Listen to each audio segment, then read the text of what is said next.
Bonjour à tous. Je suis le directeur adjoint des archives départementales du territoire de Belfort depuis 2004. Et avant, j'étais professeur d'histoire à Belfort. Voilà. J'ai été recruté en partie sur cette mission-là, pas seulement d'être l'adjoint du directeur, mais de relancer la politique éducative et culturelle du service qui n'existait plus depuis à peu près 5-6 ans. Il n'y avait plus d'exposition, il n'y avait plus de visites scolaires, faute que le poste soit occupé. Voilà, donc j'ai été détaché de l'Éducation nationale d'abord pour occuper ce poste, et puis ensuite j'ai été intégré au ministère de la Culture, puisque les postes de directeur et de directeur adjoint, souvent, dans les archives départementales, sont des postes d'État obligatoirement pour le directeur, pour l'adjoint, parfois, dans les grands services. Voilà. Donc, les services éducatifs, ça a d'abord existé aux archives nationales. Ce sont les archives nationales qui ont créé ça dans les années 50 pour développer l'attractivité des scolaires sur Paris, évidemment. Le service des archives nationales, il est à Paris. Et puis, ça a commencé à se développer assez rapidement en province, puisqu'il y a eu une circulaire officielle qui demandait à tous les services d'archives départementales de France de créer à leur tour un service culturel, un service d'animation, un service éducatif en direction des élèves. Donc, dans le territoire de Belfort, on est un petit territoire, on est un petit service d'archives. On a un peu moins de 14 km d'archives, on est 12 agents. Et donc un professeur missionné désormais, parce qu'on a eu des professeurs détachés, on a eu des professeurs... Voilà, le terme et la façon dont l'Éducation nationale nous met à disposition le professeur a aussi beaucoup varié à travers le temps. Donc dans le territoire de Belfort, ça a été initié dans les années 80. Et donc depuis ces années-là, on a toujours eu un professeur, enfin on en a eu... Sandrine n'est que la troisième, Voilà, le troisième depuis le début des années 80. Pour venir en appui de moi en fait, puisque je suis le porteur de projet au sein de l'institution. Donc on s'adresse aux enseignants et aux élèves dans le cadre des programmes d'histoire-géographie et dans le cadre des programmes d'EMC. Alors la classe la plus jeune que nous avons accueillie, c'était une dernière année de maternelle. Donc quand j'ai été contacté par l'enseignante, j'étais j'allais pas dire réticent, mais un peu surpris, parce que je me suis dit, qu'est-ce qu'on va pouvoir faire aux archives avec des enfants qui ne savent pas lire ? Voilà, parce que les archives, c'est quand même beaucoup d'écrits, et de l'écrit qui n'est pas toujours facile non plus à déchiffrer, à comprendre, etc. Et puis finalement, on a fait un travail assez intéressant. C'était des élèves d'une classe d'une ZUP qui se situe juste derrière le château. Et 80% de ces enfants, quand ils sont descendus, il suffit de 10 minutes pour descendre à pied de la ZUP jusqu'aux archives, et 80% des enfants ont découvert le lion. Le lion qui est à 50 mètres de leur école, mais dans le dos du château. Voilà, c'est des enfants qui n'étaient jamais sortis finalement du quartier. Et donc le but avait été, à travers des photos anciennes, de montrer l'évolution de la ville de Belfort, donc de faire parler les enfants, et puis aussi à travers l'habitat. C'est-à-dire qu'on avait des plans d'un appartement bourgeois de la fin du 19e siècle, des plans des premiers HLM des années 30, des années 50, etc. Et puis après, ils avaient du mobilier à replacer, donc mettre la baignoire dans la salle de bain, et donc découvrir qu'il n'y a pas de salle de bain dans les immeubles qu'ils imaginaient, eux, bourgeois. Effectivement, quand au 19e siècle, on a construit ces grands appartements dans le centre-ville de 400 mètres carrés, mais il n'y avait pas de salle de bain non plus. Voilà, donc pour essayer de leur faire comprendre comment, petit à petit, on arrivait à améliorer la ville. Mais ça avait été une expérience vraiment très, très sympa. Voilà. Donc, on a toutes sortes d'offres. On a des choses toutes prêtes, clés en main, et on a des choses qu'on construit, comme avec cette institutrice-là. On a construit complètement le projet. Ça demande un peu de temps. Généralement, ça demande à peu près 2 ou 3 séances avec l'enseignant quand on veut construire quelque chose spécifiquement pour une classe qu'on n'a pas construit jusque-là. Alors c'est toujours très facile avec un livre d'histoire de construire un cours, puisque dans le livre d'histoire, il y a déjà quelqu'un en amont qui a fait le travail de sélection du document. Là, quand on va travailler et qu'on dit à l'enseignante, ben voilà, vous voulez travailler sur quoi je sais pas, le travail des enfants au 19e siècle, ben ça tombe bien, voilà les archives, voilà les archives de l'inspection du travail, vous avez 15 boîtes de procès-verbaux. Voilà. Alors, lequel est pertinent, lequel est le bon, voilà. Donc, il y avait vraiment un travail en amont à faire qui n'est pas toujours simple, hein, parce qu'il faut essayer de trouver des choses pertinentes qui soient assez simples à décrypter par les élèves aussi. Hein. On essaye de les mettre dans cette situation de l'historien. C'est-à-dire d'avoir un document brut et puis de le décrypter, de savoir qui est l'auteur. Est-ce que c'est un auteur institutionnel? Est-ce que c'est un auteur? Est-ce que c'est un journal privé? Est-ce que c'est une circulaire? Voilà. Comment à partir d'un document faire parler aussi le document? Donc faire le travail de l'historien à partir d'un document réel qui n'est pas pris dans un livre d'histoire et qui peut parler néanmoins aux élèves parce que ça parle de leur village, parce que ça parle de leur quartier, parce que ça parle de leur ville, parfois même de leurs ancêtres. Hein. Voilà. Donc d'avoir des choses comme ça. Alors une fois qu'on a trouvé un atelier qui fonctionne bien, on essaye de le décliner en le proposant cette fois, parce que voilà, si ça marche bien, ben voilà, on va pouvoir le décliner.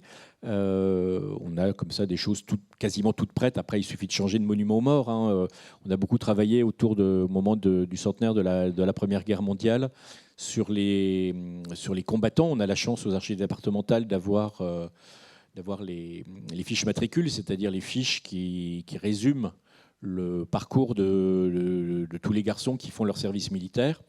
Et donc, alors là aussi, alors les gamins ne se sont pas aperçus que c'était un petit peu faussé, mais ils sont venus avec la liste des gens sur le monument aux morts.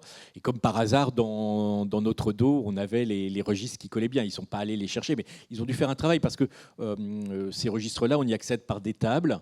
Et donc, on leur a d'abord donné les tables. Donc, ils ont repéré sur la table le nom qu'ils avaient repéré sur le monument aux morts. Et ça renvoyait à un numéro. Le numéro renvoyait à un registre. Donc, pour leur montrer ce que c'est que le travail de chercheur, que malheureusement, c'est pas en tapant sur Google. Voilà, quand on est aux archives, on tape pas sur Google et puis on n'a pas tout, on n'a pas l'info immédiatement. Il faut parfois faire un travail de recherche et de les mettre en situation de recherche. Vous avez là donc des exemples, hein, de ce qu'on fait. Alors, je vous l'ai dit, nous sommes un petit service en nombre, en mètres linéaires d'archives, mais aussi en espace. On n'a pas vraiment de salle éducative, on a une salle qui se trouve au cœur des archives, hein, comme vous le voyez sur la photo, dans les sous-sols. Donc, en plus, ils sont à proximité du stockage. Donc, ils voient les rayonnages, ils voient les boîtes, ils voient les archives. Ils peuvent parfois même, dans certains cas, c'est à eux d'aller chercher la boîte dans le bon rayonnage qui a été prévu à cet effet. Donc, on peut accueillir que 12 ou 13 gamins. Donc, ce qui veut dire qu'il faut trouver une activité annexe à l'autre moitié de la classe. Soit ils découvrent les archives et donc on leur présente le métier d'archiviste pendant que l'autre partie travaille sur documents, soit on arrive à trouver dans la ville de Belfort un relais parce qu'ils vont aller au musée, parce qu'ils vont découvrir de la statuaire en ville, etc. Donc ça, c'est pour les ateliers. On a aussi, alors ça, c'était quelque chose qui avait été initié,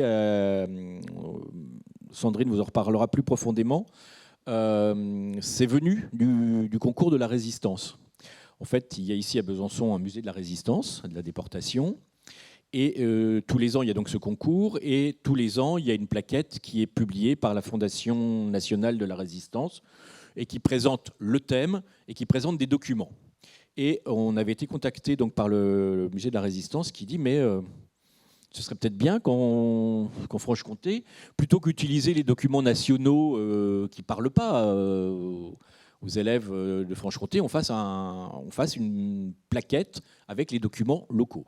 Et donc, déclinaison avec les documents locaux. Et donc c'est ce qu'on a fait. On l'a fait 3 ans de suite. Et donc on s'est réunis entre directeurs d'archives des 4 départements de Franche-Comté, avec les grandes villes, les archives de Besançon, les archives de Dole, etc. Le musée de la Résistance. Et puis ensuite on s'est dit, mais si on continuait, puisque ça marche bien, puisque les enseignants et les élèves s'emparent de ces documents locaux pour traiter un sujet national, eh ben on va le décliner. Voilà, on était partis joyeux. On va décliner ça sur d'autres thématiques. La Révolution en Franche-Comté, l'âge industriel en Franche-Comté, les 30 Glorieuses, la République en Franche-Comté. Voilà.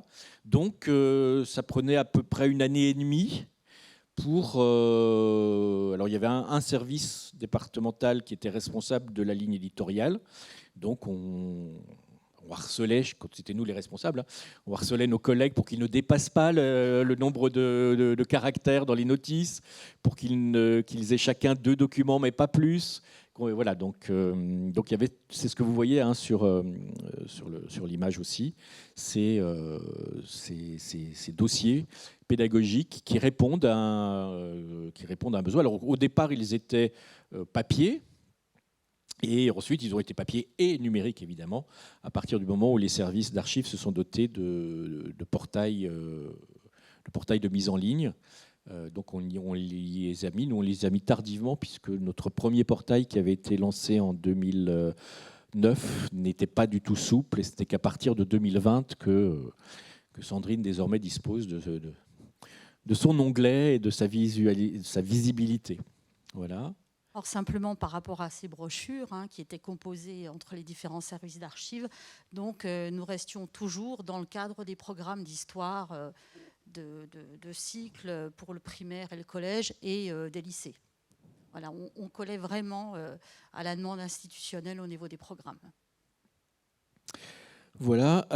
Qu'est-ce qu'on a aussi? Donc, d'un autre côté, aux archives départementales, depuis 2004, on a monté une exposition par an.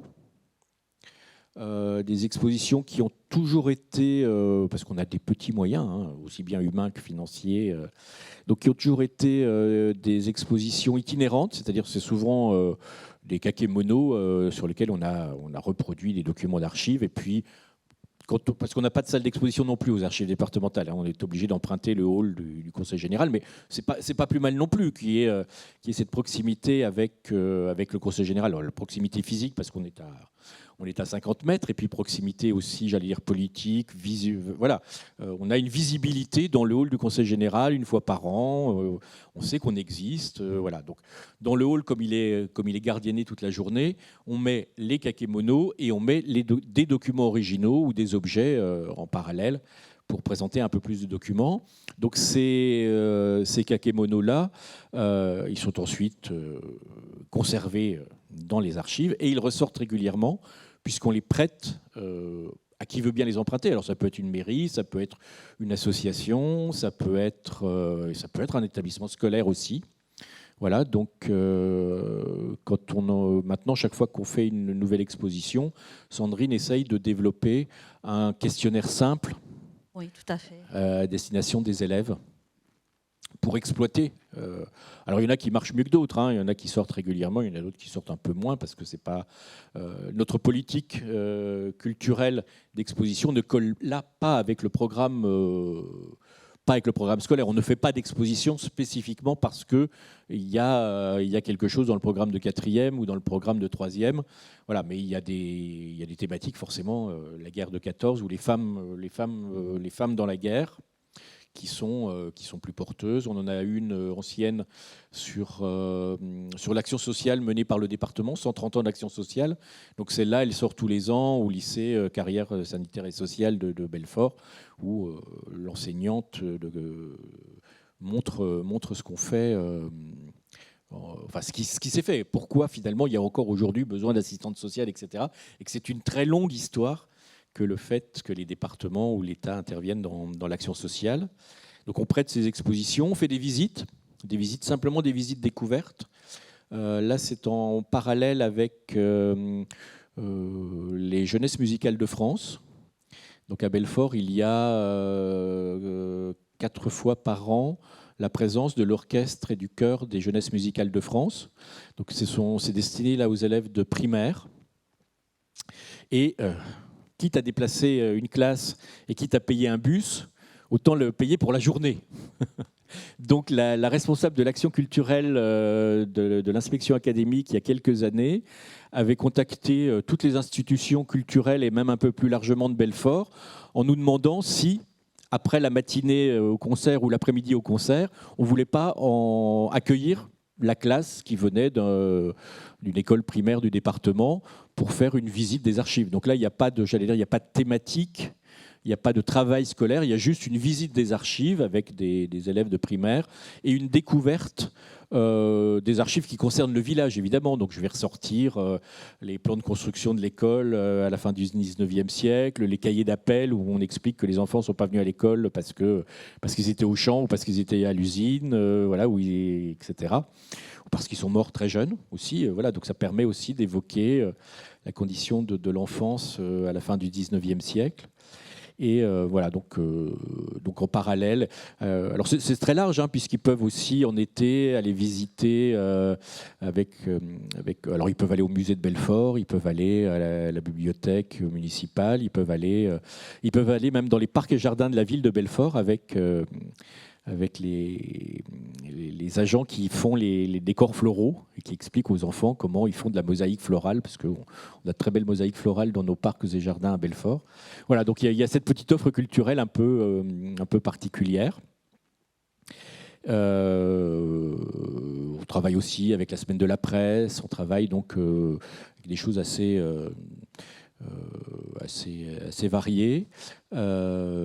Et puis, on va aussi dans les classes, mais ça c'est plus rare, parce que bon, faire sortir les documents d'archives, c'est plus compliqué.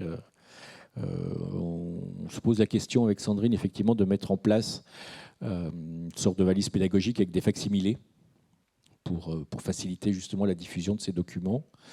Et puis, on en a parlé un tout petit peu ce matin de l'INSPE. On accueille en décembre, fin novembre, début décembre, les élèves de l'INSPE qui le veulent bien, parce que c'est une journée obligatoire où ils doivent découvrir une institution culturelle dans laquelle ils peuvent mettre en place des projets EAC, PAC. Et donc, le matin, je leur fais découvrir les archives et tout ce qu'on peut proposer. Et l'après-midi, Sandrine leur présente des projets qui ont été faits. Alors, sur la Franche-Comté, c'est un peu, j'allais pas dire bancal, mais enfin, je ne veux pas dire de mal, mais voilà, on apprend, nous, très tardivement, quels sont les élèves enseignants qu'on va avoir en face de nous. Jusqu'à présent, on n'a jamais eu d'enseignants d'histoire. Donc, c'est quand même compliqué de se retrouver avec des élèves qui veulent devenir professeurs d'allemand ou professeurs de sciences ou de sport, et de leur montrer ce qu'on peut faire aux archives avec des documents d'archives pour des cours d'histoire. Donc voilà, mais c'est la méthode qui est mise en valeur plus tôt. Donc voilà tout ce qu'on peut proposer, donc avec des ressources en ligne sur le portail des archives départementales. Je vais ajouter 2-3 petites choses. Donc, c'est vrai que dans le cadre des archives, nous contribuons au site Les Clés pour l'Histoire, donc site académique qui est né à l'origine donc à Besançon et qui s'est étendu à la Bourgogne. Et donc, c'est vrai que nous proposons 2 à 3 documents inédits, donc des archives de Belfort, donc sur ce site chaque année. Nous avons développé aussi des projets très intéressants avec des classes. Le conseil départemental du territoire de Belfort donc, a mis en place un dispositif qui s'appelle Culture Collège. Donc, c'est une aide financière à la base, mais qui nous permet de monter de beaux projets dans le cadre de l'EAC. Et donc, avec les archives, nous avions monté le projet OU 1917-2017, donc en partenariat avec une compagnie théâtrale. Et les élèves avaient dû, par exemple, prélever dans la presse de 1917 et dans les cahiers d'un témoin de 1917, Louis Herbelin, toutes les phrases interrogatives. D'un autre côté, ils avaient dû prélever toutes les interrogations qu'ils se posaient, eux, en 2017. Et l'autrice, metteur en scène, avait fait un un dialogue des questions de 1917, des questions de 2017, donc associées que les élèves donc, avaient joué. Ça avait donné un travail très intéressant. Et puis, nous participons de temps en temps aussi au dispositif La classe l'œuvre. Donc c'est vrai que je n'ai jamais monté de dispositif au niveau des archives, mais nous avions été associés à un dispositif organisé par le Musée d'Histoire de Belfort, donc autour du siège de 1870. Donc c'était en 2020. Donc voilà, c'était un projet aussi qui avait associé le travail des élèves d'une classe de 4e de collège avec une autrice. Et ça devait ensuite être joué. Mais malheureusement, avec les confinements successifs, les élèves étaient un petit peu restés sur leur faim. Donc, mais ils avaient écrit un très beau texte avec l'autrice. Voilà. Donc, ce qui concerne les projets, je pense qu'on a à peu près fait le tour donc de la question. Et c'est vrai qu'on essaie autant que faire se peut donc, de répondre vraiment à la demande des collègues. Alors, on propose des pistes en éducation morale et civique également. Donc, ce sont des pistes et les enseignants, nous exposent leurs projets. On essaie de répondre à la demande le plus favorablement possible et donc avec les documents que nous pouvons mettre à disposition. Voici l'interface donc, du service éducatif des archives départementales. Comme l'a dit Jean-Christophe, donc le site a été complètement refait en 2020. Et donc, ça nous donne la possibilité maintenant de proposer de multiples choses. Alors, je vais vous parler un petit peu du concours national de la résistance et de la déportation, puisque ça fait 3 ans maintenant que je propose un diaporama, donc un corpus documentaire pour aider les élèves donc dans ce concours. Alors, à l'origine du concours national de la résistance et de la déportation, c'est Lucien Paille, donc, qui était ministre de l'Éducation nationale, et en 1961, à la suite de demandes et d'initiatives d'associations d'anciens résistants et déportés, donc va lancer ce projet de concours national de la résistance. Donc c'est un concours scolaire qui s'appuie sur l'enseignement de l'histoire des mémoires, de l'histoire de la résistance et de la déportation. Et chaque année, un thème nouveau est proposé, donc c'est un concours national, et donc un thème unique est proposé chaque année, qui va permettre aux élèves qui le souhaitent de développer un travail pluridisciplinaire. C'est un concours qui a du sens. Il a toujours eu pour objectif de perpétuer chez les jeunes générations la mémoire de l'histoire, histoire de la résistance, histoire de la déportation, afin de leur permettre autant que possible de s'en inspirer un petit peu dans leur quotidien, dans leur vie d'aujourd'hui. Et c'est un concours qui prend toute sa place dans la demande institutionnelle, puisque nous sommes dans une démarche d'éducation à la citoyenneté, et c'est une des composantes essentielles du parcours citoyen de l'élève.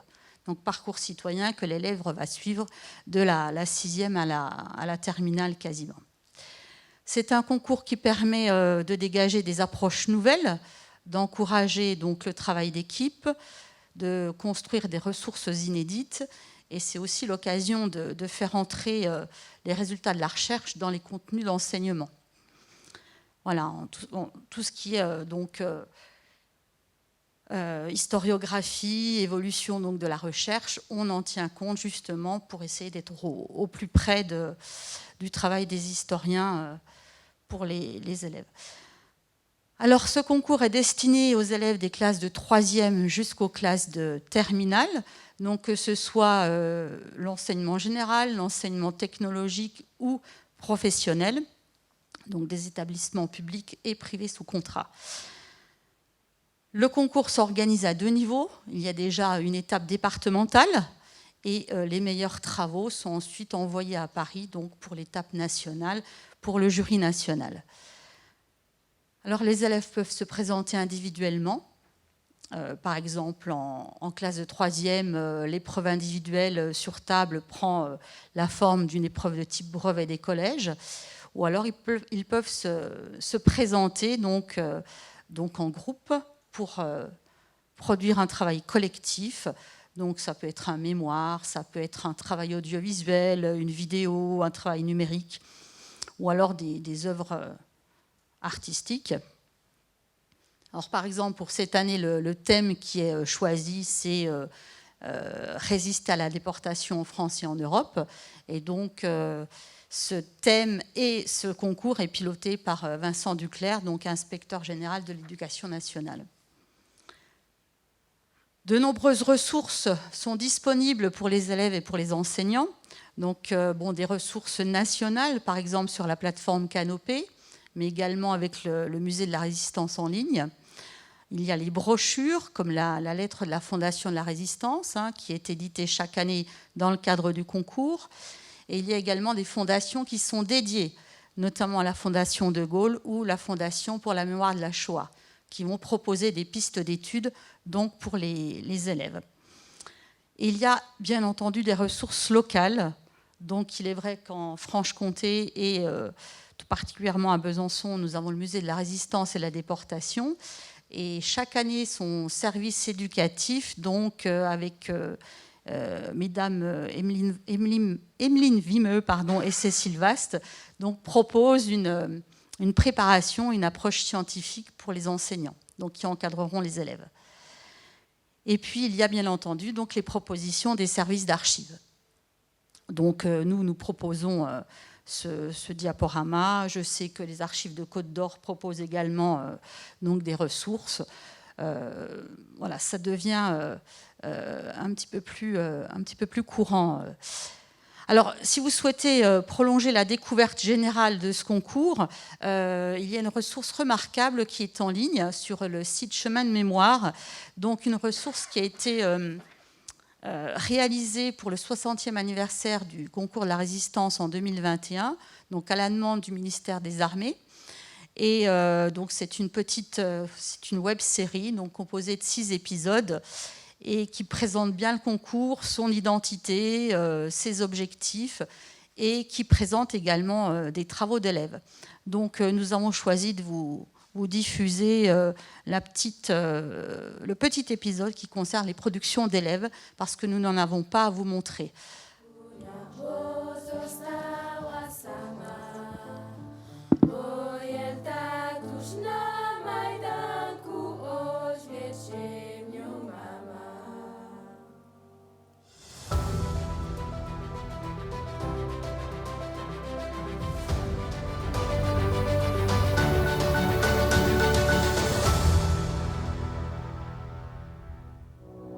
Le CNRD, c'est pour moi un concours très atypique, qui permet d'aborder toutes les formes de savoir et d'aborder plusieurs savoir-faire.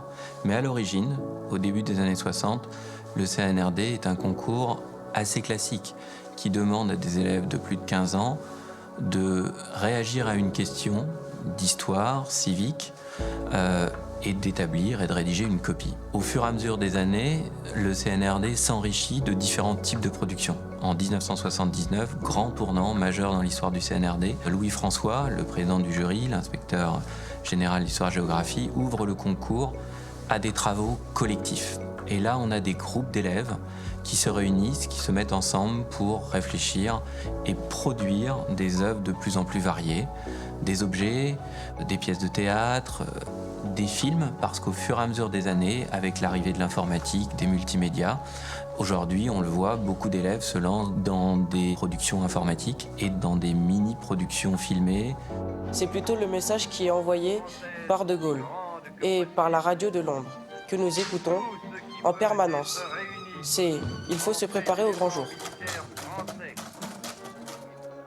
Ce qui intéresse le président du jury national, du concours national de la résistance et de la déportation, c'est d'abord les productions des élèves. C'est d'abord ces productions individuelles ou ces productions collectives. Et c'est dans les travaux qui sont faits, à la fois à l'écrit au collège et au lycée, et les travaux collectifs que nous examinons, qui sont de plus en plus nombreux, qui sont de plus en plus remarquables par leur qualité et même esthétique, j'ai eu l'honneur et le plaisir de voir un chef-d'œuvre. Et c'était un double chef-d'œuvre. C'était un chef-d'œuvre de l'engagement d'élèves, c'était un chef-d'œuvre du CNRD. Ce qui était marquant, c'est d'apporter notre propre touche. On n'a pas seulement fait un projet informel, un dossier. On a vraiment tenté de mettre ce qu'on ressentait, nous, en tant qu'élèves, surtout 80 ans après, d'avoir notre ressenti. Et puis, j'ai par la suite travaillé dans le concours individuel, donc dans la production d'un devoir individuel sur l'intitulé 1940, refuser, comprendre, refuser, résister. Ça m'a demandé beaucoup d'implication personnelle, beaucoup de recherche, vraiment de m'immerger complètement dans les témoignages, dans les écrits d'historiens. Donc c'était une expérience assez rare, puisqu'on a tendance à l'école d'apprendre la surface, d'apprendre un petit peu la base des périodes historiques.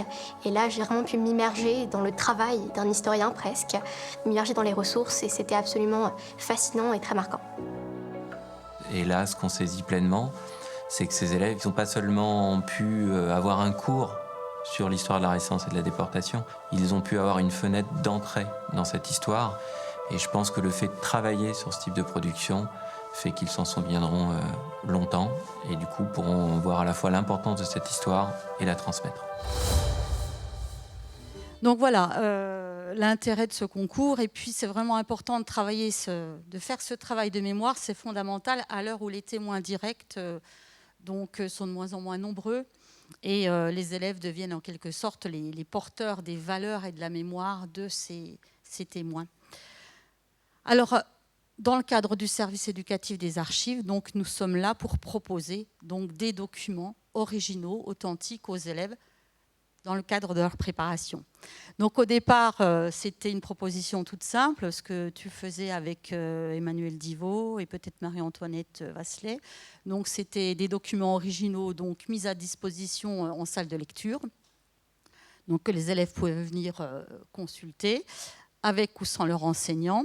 Et puis ensuite, l'offre a évolué. Donc Monsieur Tomori, on a parlé tout à l'heure, donc avec la publication des premières brochures régionales. Donc la toute première sur l'appel du 18 juin avait été pilotée donc, par les archives du territoire de Belfort. Donc s'en sont suivies 3 autres brochures. Donc aujourd'hui, la proposition, c'est toujours de proposer des documents locaux, offrir des témoignages d'acteurs locaux pour essayer d'éclairer un petit peu l'histoire locale à l'aune de la grande histoire. Et c'est vrai que permettre à des élèves d'être en contact avec des archives, c'est le meilleur moyen d'essayer de former des petits apprentis historiens. Et c'est au contact de ces documents originaux donc le citoyen prend conscience de son histoire. Alors nous proposons différents types de documents pour le concours. Donc il y a évidemment des rapports officiels, des documents officiels avec les rapports de préfecture, les rapports de police. Il y a de nombreux documents qui sont issus de fonds privés. Nous avons par exemple un dossier très intéressant aux archives du territoire de Belfort. Ce sont les cahiers d'Henriette Bloch. Donc Henriette Bloch était institutrice, donc elle a écrit dans des cahiers d'écoliers ce qu'elle a vécu en tant que mère et épouse donc, de familles juives donc, à Belfort, donc en relatant les différentes interdictions qui ont frappé donc, les familles juives pendant la Seconde Guerre mondiale et en relatant également l'événement tragique qui lui a fait perdre son fils, puisque celui-ci a été arrêté en tentant de passer la ligne de démarcation et a disparu à Auschwitz. Voilà. Donc il y a des photographies, il y a des affiches que nous pouvons proposer aux élèves, donc affiches de propagande. Voilà, donc vous en avez quelques-unes derrière nous, affiches de propagande. Nous avons des fonds photographiques très intéressants, comme le fonds Braun, qui relate le retour des camps. Et puis l'album de Daniel Zanotti, par exemple, qui relate ses campagnes militaires. Nous sommes, alors moi je remercie sans cesse mes collègues des archives, parce que c'est vrai que sans eux, en étant présente aux archives une demi-journée par semaine, ce serait très difficile.